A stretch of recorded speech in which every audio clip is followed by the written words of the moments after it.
Et la halachot, Besorot Tovot Rabotai, Beruchim Tiyu, on est le 2 aujourd'hui dans le mois d'Adar, le premier.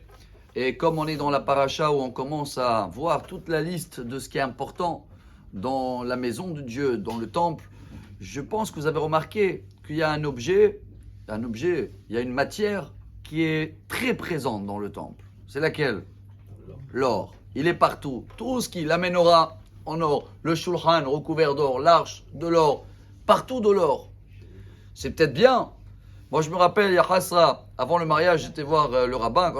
Si je pouvais vous demander une question, parce que je ne sais pas quelle bague, quelle alliance il vaut mieux d'acheter pour madame. En or blanc, en argent. Il m'a dit, tu veux être kabbaliste? Je lui ai dit, pourquoi? Je ne suis pas kabbaliste, ça change quoi? Il a dit, non, pour être kabbaliste avant le mariage, c'est moins cher. Je lui ai dit, ah bon? Il a dit, oui, parce que c'est mieux d'acheter en argent. Pourquoi?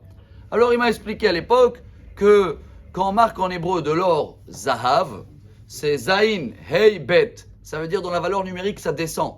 C'est 7, 5, 2. D'accord? Et kesef, ça monte. C'est 20, 60, 80. Bon, ça m'a plu à l'époque parce que la bague en argent, elle est beaucoup moins chère que l'or. Mais la vraie réponse, chers amis, et là, il faut le Zohar HaKadosh, il dit, selon la Kabbalah, l'argent représente ce qui est blanc, c'est la bonté. Et l'or, c'est la rigueur. Donc c'est vrai que si c'est pour le mariage, il vaut mieux démarrer avec, c'est pas parce que c'est moins cher, il y a plus de bonté dans tout ce qui est couleur blanc. Alors là, je vous demande cette question. Si l'or représente la rigueur, pourquoi le mettre partout dans le temple? Pourquoi c'est lui qui va toujours tout envelopper? C'est la même question pour les tzitzit. Vous savez, dans la Torah, il y a Petil Techelet, un fil bleu. C'est le bleu d'escargot, qui on ne sait pas aujourd'hui si c'est celui-là ou pas, mais il n'est pas bleu ciel. Il est bleu très marine, comme ça, fort, presque violet, qui représente aussi la rigueur qu'elle va entourer les fils blanches de tzitzit. Quoi, il y a toujours besoin de la rigueur pour bien cadrer la bonté?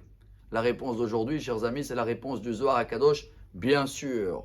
Parce que la bonté, elle est tellement belle, elle est tellement chère. Plus tu as quelque chose de très cher dans le coffre, plus qu'il faut faire beaucoup des gardiens et des limites et des barrières. Pour quelle raison? Imaginez-vous un docteur il a beaucoup de bonté. Et il y a quelqu'un qui est très malade, le pauvre, mais on est obligé d'urgence de l'enlever, chas veshalom, le pied. Il va être très bonté, il va dire non, on va le laisser le pied. Et à cause de ça, il va mourir. Ça s'appelle une bonne bonté, ça s'appelle une bonté sans avoir une barrière de limite. Quelqu'un, il vient, il n'a pas de quoi manger. Tu vas le donner tout ce que tu as et toi, tu n'as pas mangé à la maison, ça s'appelle bonté. Bonté sans limite, sans barrière. Alors, la Torah, la paracha, voilà le message du Zohar HaKadosh, elle nous apprend. Bien sûr que le fond de nous, le cœur, il doit être blanc, pur, de l'argent, mais il doit être entouré avec une certaine rigueur pour nous permettre de donner encore plus et plus et plus. Bonne journée. Amar Rabbi Elazar, Amar Rabbi Hanina.